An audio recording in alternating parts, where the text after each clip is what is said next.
Christmas Day, 800 AD. The man kneeling on the stone floor of St. Peter's Basilica is Charles, King of the Franks, King of the Lombards, ruler of the largest territory in Western Europe since the fall of Rome 3 centuries earlier.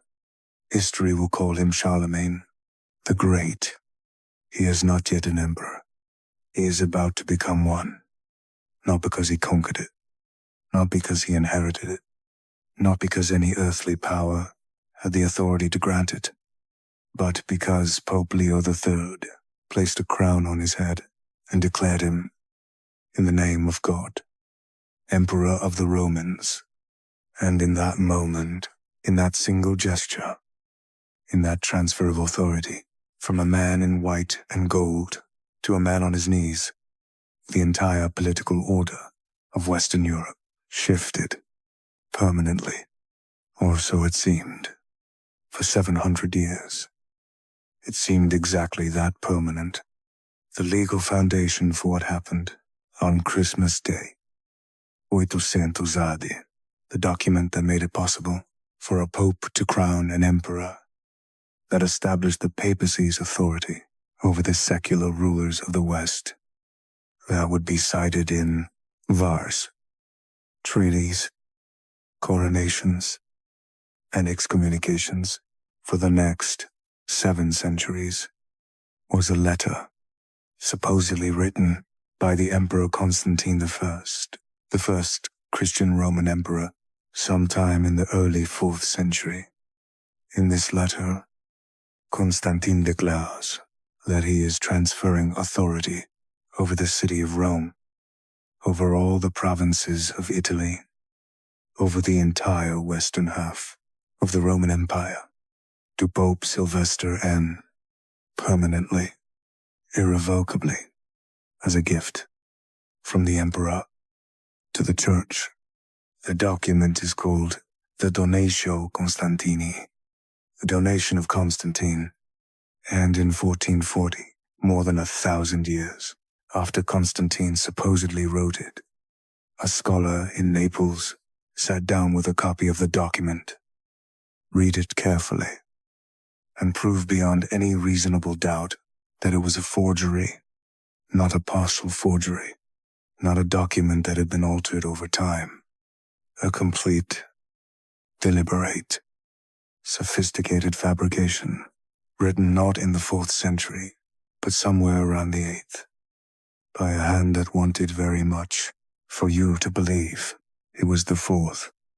The scholar's name was Lorenzo Valla. He was 36 years old. He was brilliant. He was employed by a king who had excellent political reasons to want the document discredited, and he was completely, demonstrably, irrefutably right. The document that crowned Charlemagne, the document that gave the papacy its claim to temporal authority over the kingdoms of Europe, did not exist. It had never existed, and it had governed the continent for 700 years.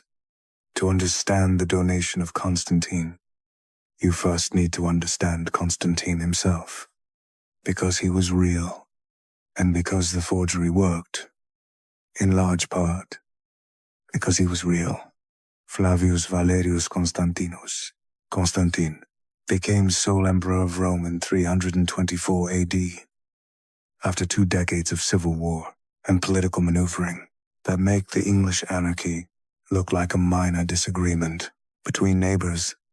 He was, by any measure, one of the most consequential rulers in the history of the Western world, not primarily for military reasons, though he was an effective military commander, not primarily for administrative reasons, though he reorganized the empire with considerable skill, but because in 313 AD, Constantine issued the Edict of Milan, a formal declaration of religious tolerance that ended the systematic persecution of Christians in the Roman Empire, and because in the years that followed, he became, himself, a Christian, the first Roman emperor to do so. This is not a minor biographical detail.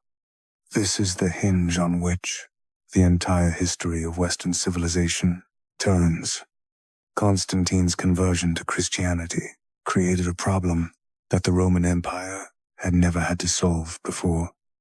The problem was this: for 300 years, the Roman state and the Christian church had been in conflict. Christians were persecuted, intermittently and then systematically, because they refused to worship the Roman gods. And the Roman gods were not merely religious figures, they were political ones. Worshipping them was an act of civic loyalty. Refusing to worship them was, legally, a form of treason. Constantine ended that conflict. He made peace between the empire and the church. He funded church construction. He attended church councils. He used the machinery of the imperial state to settle theological disputes that the church could not resolve on its own. And in doing so, he created a relationship between imperial power and ecclesiastical authority that had never existed before, and that would define European politics for the next 1,000 years. The question that relationship immediately raised, the question that everyone involved understood was eventually going to have to be answered, was, who is in charge? The emperor or the pope? Constantine never answered that question. He died in 337 AD without having resolved the fundamental tension he had created. Into that unresolved tension, 400 years later, someone inserted a document. The document that would become known as the Donation of Constantine first appears in the historical record in the middle of the 8th century, not the 4th century, the 8th, which means that between the death of Constantine in 337 and the first appearance of the document, claiming to be written by him, 413 years passed. 400 years in which no one mentioned it. No pope cited it. No emperor referenced it. No historian noted it. No catalogue listed it. No letter quoted from it. 400 years of complete absence, followed by a sudden appearance at exactly the moment when the papacy needed it most. This is not a coincidence. This is a signature. What does the Donation of Constantine actually say? The document is structured in 2 parts. The first part is a narrative. Constantine describes his conversion to Christianity, his baptism by Pope Sylvester I, and his miraculous cure from leprosy, which the document attributes to the Pope's intervention. This section is important, not for what it claims, but for what it does rhetorically. It establishes a debt. Constantine received something from Sylvester: healing, spiritual guidance, the grace of God mediated through the Pope. What Constantine gives in return is the subject of the second part. The second part is a grant. Constantine declares that he is conferring upon Pope Sylvester and all his successors, the popes of Rome, in perpetuity, primacy over the 4 great patriarchates of the Christian world: Antioch, Alexandria, Constantinople, Jerusalem, meaning Rome is first. The Pope is above all other Christian leaders. And Constantine goes further. He grants the Pope the Lateran Palace, the imperial residence in Rome. He grants the Pope the right to wear imperial regalia, the crown, the purple cloak, the insignia of Roman imperial power. And then in the passage that would matter most, the passage that would be cited in every subsequent dispute between popes and kings, he grants the Pope dominion over the city of Rome, all the provinces of Italy, and the regions of the West. We are transferring. The document reads, our palace and all the provinces, Ave, and cities of Italy and the western regions to the most blessed pontiff and universal pope. The Emperor of Rome was giving away half his empire to the Church forever. This is what the document claims. And for 700 years, from the moment it entered circulation in the 8th century to the moment Lorenzo Valla destroyed it in 1440, this is what Europe believed.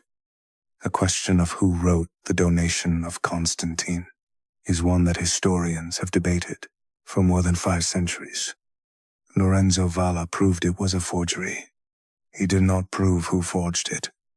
The scholarly consensus today, based on linguistic analysis, historical context, and the documentary record of when and where the text first appears, points to Rome in the second half of the 8th century, most likely within the papal chancery itself.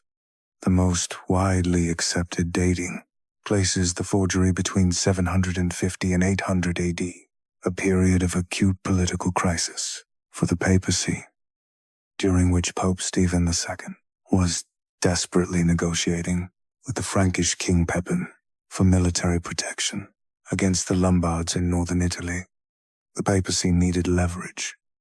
It needed something that established, in writing, with the authority of history, that it had rights, not just moral rights, not just spiritual rights, but legal, territorial, political rights that secular rulers were obligated to respect. A letter from Constantine, the greatest Christian emperor in Roman history, transferring the Western Empire to the Pope, provided exactly that leverage. It is almost impossible not to notice the timing. The document appears at precisely the moment it was needed, in precisely the form it needed to take, with precisely the content that would be most useful to the people in whose archive it conveniently appeared. This is not how authentic historical documents work. This is how useful ones do. Here is what we know with certainty about the earliest use of the donation. The document was first cited in a significant way around 754 AD, when Pope Stephen II crossed the Alps into Frankish territory to meet with King Pepin. It was the first time a pope had ever personally crossed the Alps to meet with a Frankish king. The journey itself was a statement. What Stephen brought with him, beyond the considerable symbolic weight of the Bishop of Rome appearing in person at a foreign court, was the document, or at least the claim the document contained. The argument Stephen made to Pepin was, the territory in Italy currently occupied by the Lombards rightfully belongs to the Church. Not because we want it, not because we are asking for your help, but because the Emperor Constantine gave it to us in writing 400 years ago, and therefore, when you drive out the Lombards, as we are asking you to do, you will not be doing us a favor. You will be restoring what is lawfully ours. Pepin crossed the Alps, defeated the Lombards, and handed the captured territories to the Pope. These territories would become the Papal States, the independent political entity governed by the Catholic Church, which would survive in some form until 1870. More than 1,000 years, built on a document that did not exist. And so the mechanism begins. A document appears. It is used. It works. And once a document has worked, once it has been cited in a formal political transaction, once it has produced a real territorial outcome, once kings have acted on it and popes have built on it, the question of whether it is genuine becomes, in a very practical sense, secondary. What matters now is not where it came from. What matters is what it has built. The Papal States are real. The territory is real. The political relationship between the Frankish kingdom and the Roman Church, the relationship that would culminate in the coronation of Charlemagne in which sense is real. The document that created those real things is not. But you cannot demolish the building by proving the blueprints were forged. The building's already standing. People are already living in it. To challenge the document is to challenge everything built on it. And the people living in the building have very strong views about whether that challenge should be permitted. By the middle of the 9th century, 100 years after Pepin, 50 years after Charlemagne, the donation of Constantine was not just a document in an archive. It was structural.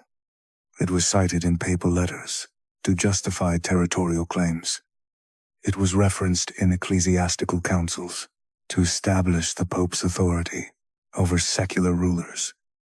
It was the foundational text of an argument that the Pope of Rome was not merely the spiritual leader of Western Christendom, but its sovereign, above kings, above emperors, above the laws of men, because Constantine had said so.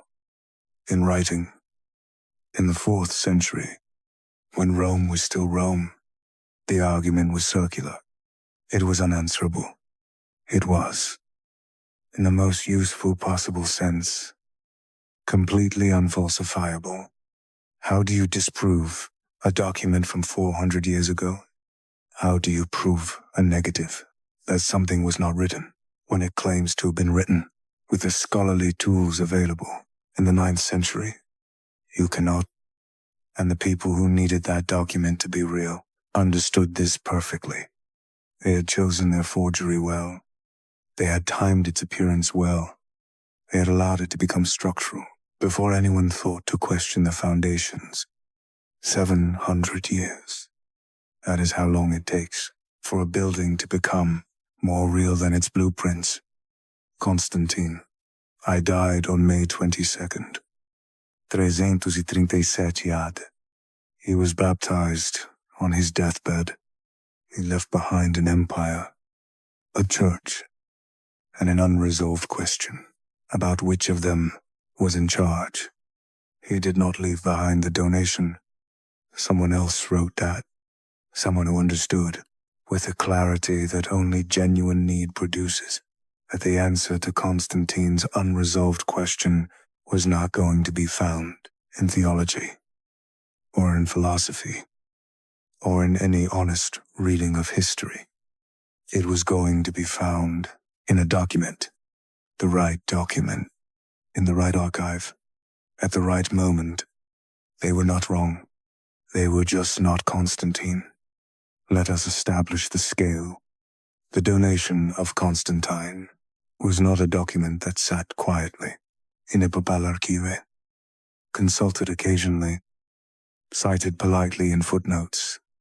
It was a weapon, deployed systematically, escalatingly, over 7 centuries, to understand what 700 years of a forged document looks like in practice, what it actually does to the political landscape of a continent.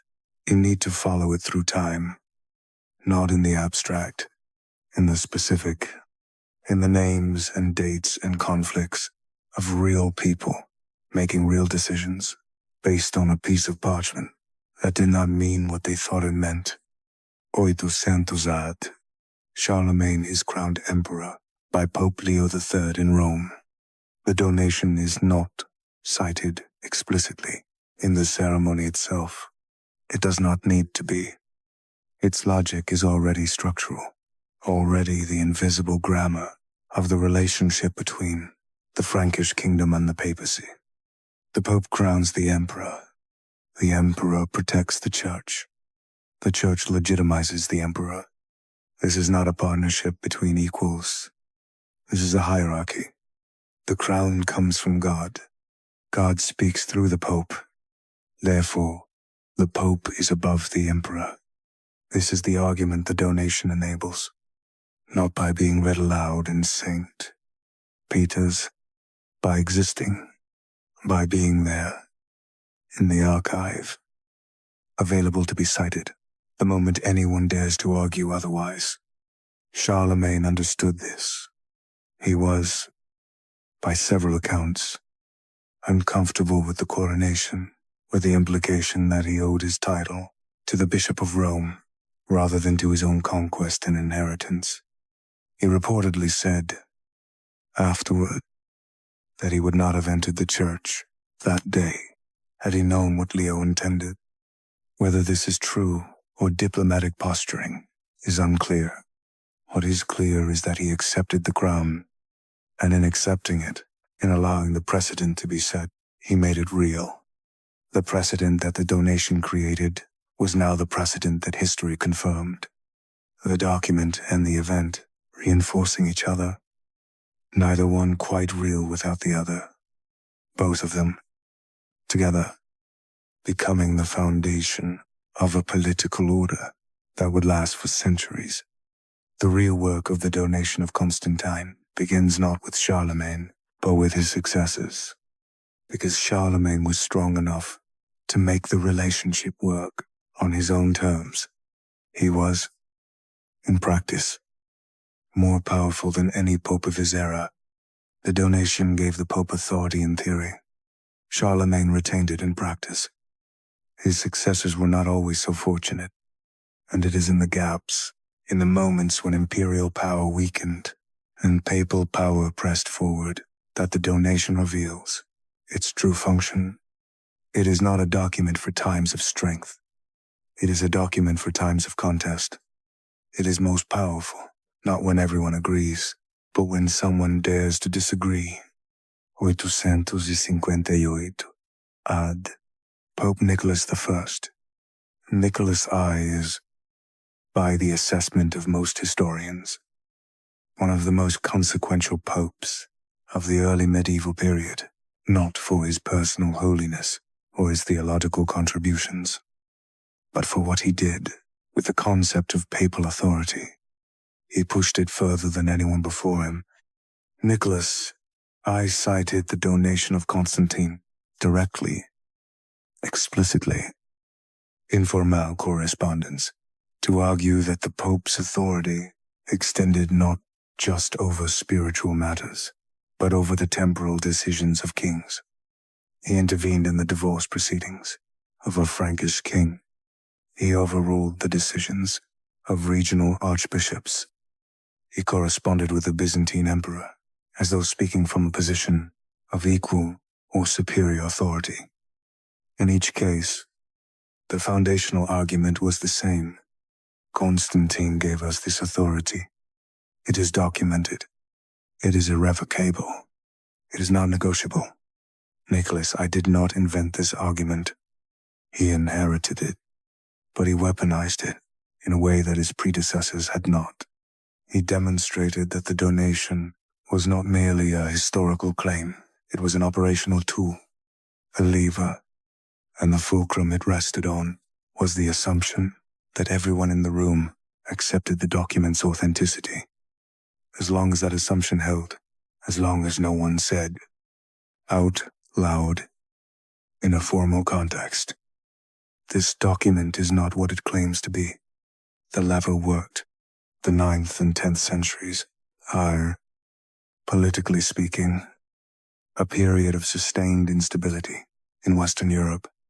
The Carolingian Empire, Charlemagne's empire, fractures after his death. His grandsons divided. Their sons divided further. Kingdoms emerge, consolidate, collapse.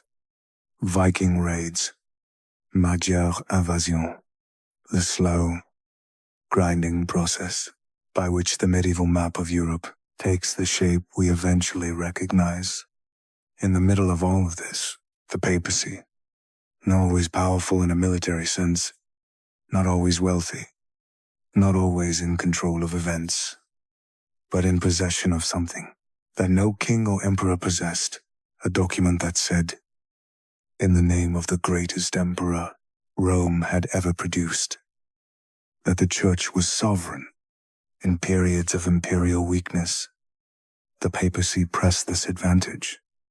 In periods of imperial strength, emperors pushed back, and the conflict that resulted the centuries-long struggle between papal and imperial authority that historians call the investiture controversy is perhaps the most consequential political conflict of the medieval period, and the donation of Constantine is its foundational document.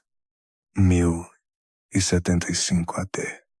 Pope Gregory VII, Holy Roman Emperor Henry IV. This is the moment where the donation of Constantine does its most consequential work. Gregory VII, born Hildebrand, a Benedictine monk from Tuscany, is perhaps the most aggressive advocate for papal supremacy in the history of the medieval church. His program, known to historians as the Gregorian Reform, is built on a single argument. The Pope is above the Emperor, not in spiritual matters only, in everything. The Emperor derives his authority from God. God speaks through the Church. The Church is governed by the Pope. Therefore, the Pope can give authority, and the Pope can take it away. In 106, Gregory VII exercised this authority in the most dramatic way possible. He excommunicated Henry IV, not just spiritually, politically. He declared Henry's subjects released from their oaths of loyalty. He declared Henry's authority null and void. He told the princes of the Holy Roman Empire that they were free, that they were, in fact, obligated to choose a new king. This had never been done before, not on this scale, not with this explicitness, and the legal foundation for the argument that a pope could do this, the foundational text that Gregory and his supporters cited in the documents and letters and polemics that surrounded this conflict, was the donation of Constantine. Henry IV's response to his excommunication is one of the most famous scenes in medieval history. January 1077, the castle of Canossa, northern Italy. Henry IV, Holy Roman Emperor, ruler of the largest political entity in Western Europe, stands barefoot in the snow outside the castle gates for 3 days, wearing the rough clothing of a penitent, fasting, waiting for Gregory VII to grant him an audience and lift the excommunication. Gregory made him wait 3 days, then he let him in. Then he lifted the excommunication. Then the conflict resumed, because the political issues that generated it had not been resolved, merely paused. But the image, an emperor standing in the snow, waiting for a pope to decide whether he was still a king, that image remained. It is, in the most precise sense, a picture of what the donation of Constantine made possible, not the specific outcome, the dynamic in which spiritual authority, backed by a forged document, could bring an emperor to his knees in the snow for 3 days. In January, barefoot, the walk of Canossa, as this episode is known in history, did not end the conflict between the empire and the papacy. Henry IV would later have Gregory VII driven from Rome. Gregory died in exile. The investiture controversy would not be formally resolved until the Concordat of Worms in 1122, 45 years after Canossa. But Canossa established something that no subsequent imperial victory could entirely undo. It established that the argument worked, that an emperor, under sufficient pressure, political pressure, spiritual pressure, the pressure of subjects who were not sure whether their oaths were still binding, would bend, and the instrument of that pressure was, at its root, the donation of Constantine, not the only instrument, not always the one cited explicitly, but the foundational document that made the entire structure of the argument possible. Remove the donation, and Gregory VII's claim to the authority he exercised at Canossa, becomes a theological argument, persuasive to believers, meaningless to secular rulers. With the donation, it becomes a legal argument, a historical argument, an argument grounded in the documented decision of the greatest emperor Rome ever produced, an argument you cannot simply dismiss without dismissing history itself, which is precisely why it was forged in that precise way. We should be honest about what the critics said, because they existed.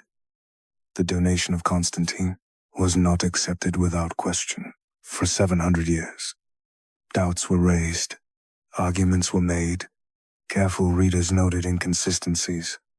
As early as the 9th century, within decades of the document entering serious circulation, scholars in the court of Louis the Pious raised concerns about its provenance.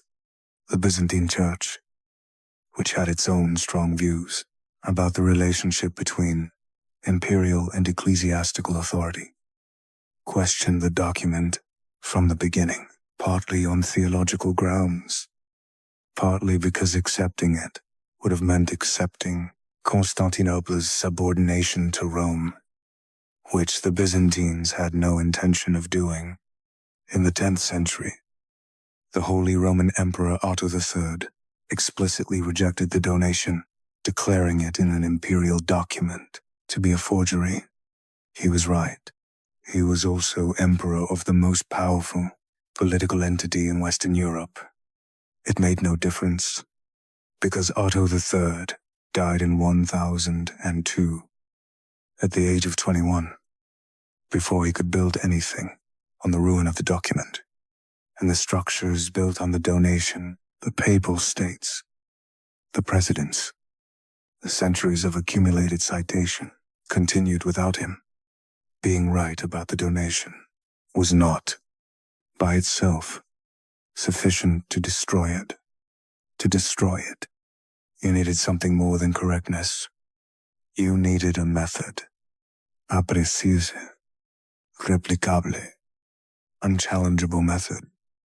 You needed to prove not just that the document was probably false, or conveniently timed, or inconsistent with other sources. You needed to prove it in a way that no defender of the document could answer. You needed, in other words, Lorenzo Valla. Before we meet Lorenzo Valla, before we follow him into the most important act of scholarly demolition in the history of the Western world, let us take a moment to sit with what 700 years means. 700 years is not an abstraction. 700 years ago from the moment you are watching this video was the 14th century. Think about how different that world was from the one you inhabit. Think about how many things have changed in technology, in politics, in what is considered normal or possible, or permissible or true. Think about a document written 700 years ago, how far away it feels, how settled, how beyond question. Now imagine that a document from that distance, from that depth of time, was actively shaping the political world you lived in, was being cited in formal disputes, was the legal foundation for the territory your government controlled, was the basis for the authority your most powerful institution claimed. And imagine that the document was a forgery, a carefully written, well-timed, structurally embedded forgery that had been doing its work for every one of those 700 years. That is what Lorenzo Valla looked at in 1440. That is what he decided to take apart. 700 years. Charlemagne crowned. Gregory XV triumphant at Canossa. The Papal States established. The map of Europe drawn according to the logic of a document written by someone who was not Constantine. In a century when Constantine had been dead for 400 years, 700 years, and then a scholar in Naples opened the document, picked up his pen, and began to write. Not history, not theology, linguistics. Lorenzo Valla was born in Rome in 1407. He was, by the assessment of his contemporaries, and by every subsequent scholarly evaluation, one of the most brilliant humanist scholars of the Italian Renaissance, a period that was not short of brilliant humanist scholars. He was also, by most accounts, extraordinarily difficult to work with, argumentative, combative, constitutionally incapable of allowing a weak argument to pass without attacking it, regardless of who was making the argument, regardless of what consequences the attack might have for him personally. These qualities had not served him well in institutional settings.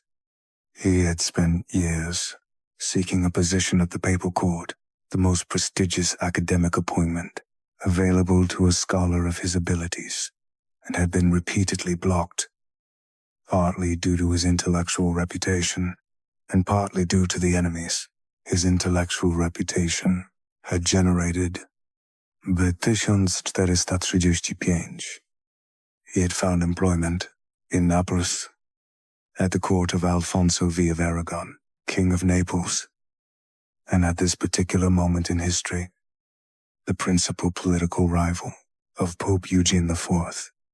Alfonso had excellent reasons to want the donation of Constantine discredited. The donation was being used by the papacy to support territorial claims in Italy that directly conflicted with Aragonese interests. A scholarly demolition of the document's authenticity would be extraordinarily useful to Alfonso. Valla knew this. Alfonso knew this. The entire exercise was politically motivated from the beginning, and this matters not because it invalidates Valla's findings, which are correct regardless of motivation, but because it tells us something important about how truth enters political discourse. Even the truth usually needs a patron. The treatise that Valla produced in 1440 is titled, in Latin, De falso credita et mentita Constantini donatione, in English, on the donation of Constantine, falsely believed and invented. He does not bury the conclusion. It is in the title. The document is false. The belief in it is false. The invention is documented. The argument Valla makes runs to several thousand words. In its complete form, it operates on multiple levels simultaneously: historical, linguistic, logical. What makes it extraordinary, what separates it from every previous critique of the donation, is not any single point it makes. It is the method Valla invented, or more precisely codified and weaponized. What we now call philological criticism, the analysis of language itself as historical evidence. The argument is simple in its logic, even if the execution is technically demanding. If a document was written in the 4th century, it must use the Latin of the 4th century. If it uses Latin that did not exist in the 4th century, words, grammatical constructions, institutional terms that were not coined until centuries later, then it cannot have been written in the 4th century, regardless of what it claims, regardless of what seal it carries, regardless of how long it has been in the archive. The language does not lie. The language cannot lie. The language is evidence that exists independently of the intentions of anyone who has ever touched the document. This is the method, and when Valla applied it to the donation of Constantine, what he found was not a minor inconsistency or a small anachronism that might be explained away. What he found was an entire document written in the wrong century. Let us be specific about what Valla found, because the specificity is important. because specificity is what makes this different from every previous critique. The donation refers to the administrative regions of Rome, using the term satrap. That was a Persian term, adopted into Byzantine administrative language in the 6th and 7th centuries. In the 4th century, when Constantine supposedly wrote the document, satrap was not used in Roman imperial administration at all. It does not appear in any authentic 4th century Latin document in the administrative sense. The donation uses it. The forger did not know this, or did not check, or assumed no one would notice. The donation describes the Pope's processional rites, his right to ride a white horse, to be preceded by certain ceremonial figures, using terminology that corresponds to the Byzantine ceremonial tradition of the 8th century, not the Roman imperial tradition of the 4th. The religious and administrative hierarchy the document describes does not match the structure of the church as it existed under Constantine. It matches the structure of the church as it existed 3 to 4 centuries later. The document refers to the Blessed Sylvester, Universal Pope, but the title Universal Pope was not in use in the 4th century. It was a point of active controversy in the 6th century, when Gregory I explicitly rejected the title. It came into regular use only in the 7th and 8th centuries. A 4th century document using 8th century terminology for a title that did not exist in the 4th century. Valla found this, and more than this, and more again. He documented every inconsistency with the same method. Here is the word. Here is when the word entered the Latin language. Here is why this word cannot have been written, when this document claims to have been written. Item by item, line by line, the document dismantled, not by assertion, but by evidence, by the language itself. Valla's treatise does not stop at linguistic analysis. He is not content to prove the document is a forgery. He wants to understand it, to anatomize it, to follow its logic, and expose not just the error, but the intent. He asks, who benefits? The answer is obvious. The papacy. Specifically, the papacy's claim to temporal authority over the kingdoms of the West. He asks, when was it forged? His analysis of the language, the specific vocabulary, the administrative terminology, the ceremonial language, points to the 8th century, to the period of papal crisis that preceded the coronation of Charlemagne. He does not name a specific forger. He cannot. The document was produced in an institutional context, the papal chancery, in which individual authorship was subsumed into collective authority. But he describes the institutional logic of the forgery with brutal clarity. The church needed a document. The church had the means to produce one. The church understood, better than any other institution of the early medieval period, the power of a written, sealed, authoritative text. And so the church produced one. This is the argument Valla makes.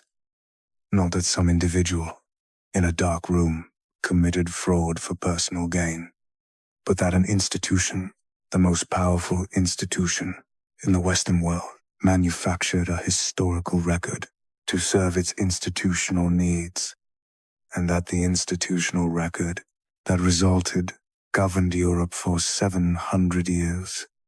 The immediate reception of Valla's treatise is instructive about the limits of being right. The treatise was written in 1440.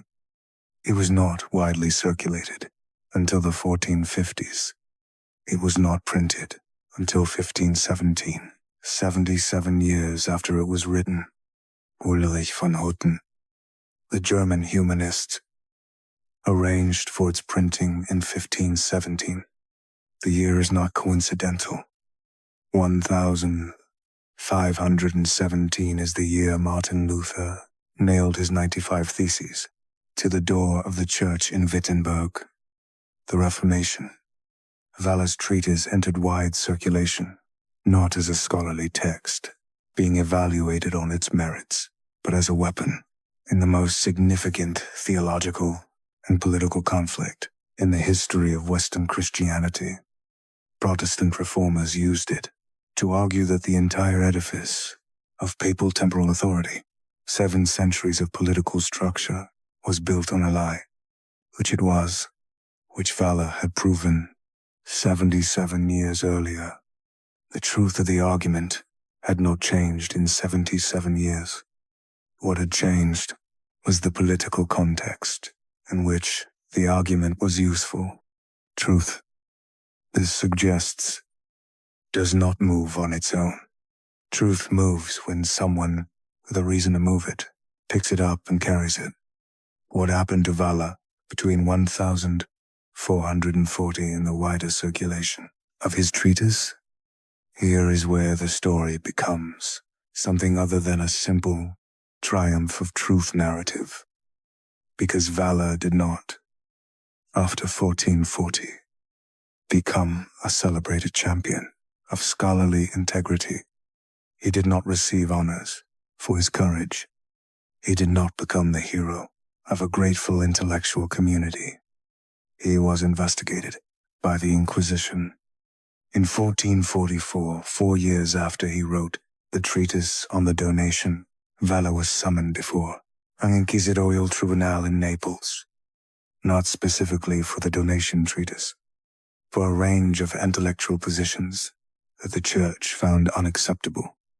But the donation treatise was part of the context. The accusation that he had challenged the authority of the Church, the authority that rested, in part, on the document he had proven was false. He was not absent from the proceedings. He survived. Alfonso V intervened on his behalf. The charges were eventually dropped. In 1448, 8 years after the treatise was written, Valla was appointed to the papal court by Pope Nicholas V, the same institution whose founding document he had demolished. Gave him a job because Nicholas V was himself a humanist scholar who valued Valla's abilities, and because by 1448 the political situation that had made the donation such a live issue had shifted enough that a brilliant scholar was more useful inside the institution than outside it. Valla spent the rest of his life at the papal court. He died in Rome in 1457.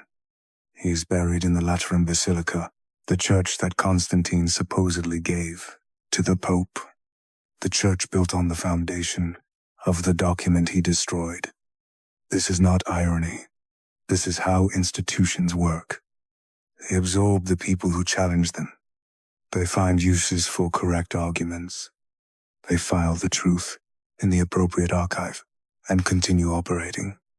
The Catholic Church officially acknowledged that the donation of Constantine was a forgery in the 20th century, not in 1440, when Valla proved it, not in 1517, when the proof was printed, not during the Reformation, when it became a central argument in the most significant split in the history of Western Christianity. In the 20th century, 500 years after Valla, 750 years after the document first entered serious political use, the acknowledgement, when it came, was quiet, academic, an institutional correction in a scholarly context, not a public reckoning, not a formal apology, not a re-examination of everything that had been built on the document's authority. Just, yes, it was a forgery. We know this now. History proceeds. And this is, perhaps, the most important thing. The donation of Constantine teaches us about how powerful institutions relate to the truth about their own foundations. They do not confront it. They absorb it. They acknowledge it. And it is safe to acknowledge when the document is no longer structurally necessary, when what it built has found other foundations, when the truth about the forgery can be filed as historical fact rather than experienced as existential threat. 7 centuries of political order, 5 centuries of knowing it was built on nothing. A quiet acknowledgement. History proceeds. The building is still standing. Lorenzo Valla proved that the donation of Constantine was a forgery. He was right. He proved it with a method so precise and so replicable that no one who has examined the argument since 1440 has found a flaw in it. He is buried in the building the forgery built, and the institution that produced the forgery absorbed his proof, waited 500 years, and acknowledged it when the acknowledgement cost nothing. This is what happens when the truth arrives. After the building is already standing, it gets a room inside. It gets a plaque. It gets acknowledged. And the building continues. The donation of Constantine no longer governs anything. The Papal States were dissolved in 1870, when the newly unified Italian state absorbed the last of the territories the donation had helped create. The document itself sits in the Vatican archives, identified, catalogued, studied, a historical artifact, a forgery of acknowledged provenance, a piece of parchment that once moved armies and now moves scholars. It is, in the most literal sense, harmless. The document is gone. The mechanism is not, because the donation of Constantine was never really about parchment. It was never really about one specific text in one specific archive. It was about something that parchment and archives and seals and citations have always been about: the manufacture of legitimacy, the construction of a record that says this authority is not new. This authority was always here. This authority was granted by someone greater than us, in a time before memory, in terms that cannot be renegotiated. We did not take this power. We were given it. It is documented. It is irrevocable. It is not up for discussion. This argument, this specific structure of argument, does not require a medieval forgery to function.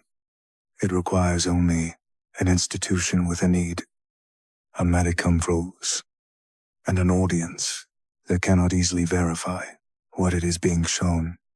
Let us be precise about what the donation of Constantine teaches us, not what we would like it to teach, not the comfortable lesson that forgeries are eventually found out. That truth wins in the end. That Valla's method defeated the document. The comfortable lesson is not the accurate one.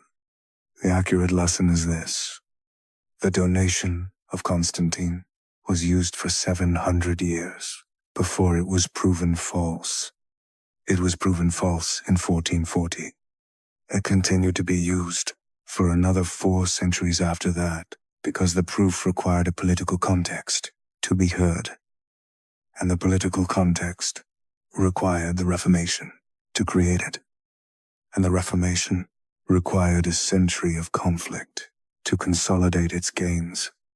The document was finally, fully retired, not when the proof was made, but when the institution no longer needed it, when the Papal States had other foundations, when the argument for temporal authority had been replaced by other arguments, when the building was secure enough that removing the original blueprint cost nothing. This is the accurate lesson. Not truth defeats forgery, but institutions retire their forgeries when the forgeries become more expensive to defend than to abandon. The timing of the retirement has nothing to do with the validity of the proof. It has everything to do with the structural needs of the institution. Here is what Lorenzo Valla actually gave us. Not the destruction of a document, not the exposure of a specific forgery. A method, the understanding that language is a historical artifact and words carry dates. That institutional terminology evolves across time, that a document can be placed in its actual historical context by examining not just what it claims, but how it says it.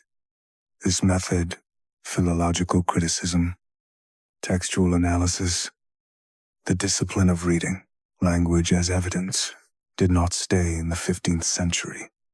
It became the foundation of modern historical scholarship, of modern biblical criticism, of the academic fields that evaluate historical documents in every archive, in every university, in every country that takes the question of evidence seriously. Every time a historian examines a primary source and asks, is this authentic? When was this written? Does the language match the claimed period? They are using Valla's method. Every time a forged document is identified in a court of law, in an academic journal, in a political context, where someone has produced a document that claims to be something it is not, the detection uses a variation of the tool Valla built in Naples in 1440.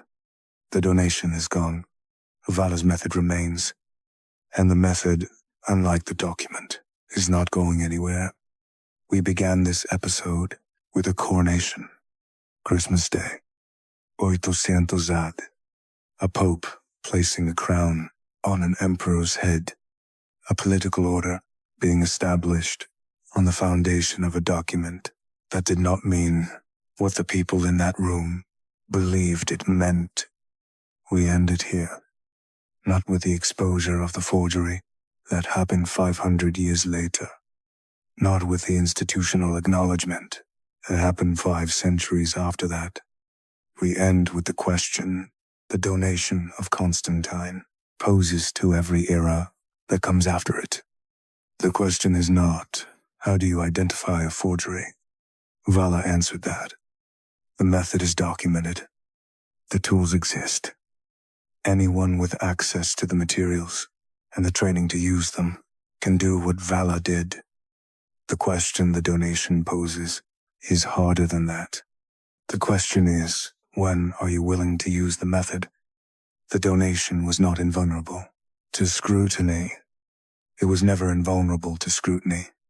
Someone looking carefully enough could have identified its problems in the 9th century, in the 10th, in the 11th. Every century the document was in use. The tools existed to find what Valla found. The tools existed. The will to use them in a politically consequential way did not. Not until 1440. Not until the specific political context of Alfonso V's court created both the need and the protection for a scholar willing to ask the question everyone had decided not to ask. The document was not waiting to be found. It was waiting for someone to decide that finding it mattered more than the consequences of finding it. That is always the question. Not, where is the forgery? But who decides it is safe enough to look? The donation of Constantine was written to be believed. It was believed because the people who read it needed it to be true. It was proven false by a man who read it as though he did not need it to be anything, just what it was. 7 centuries, one method, one question. Is this what it claims to be? You already know the answer to that question. The question is whether you are willing to ask it.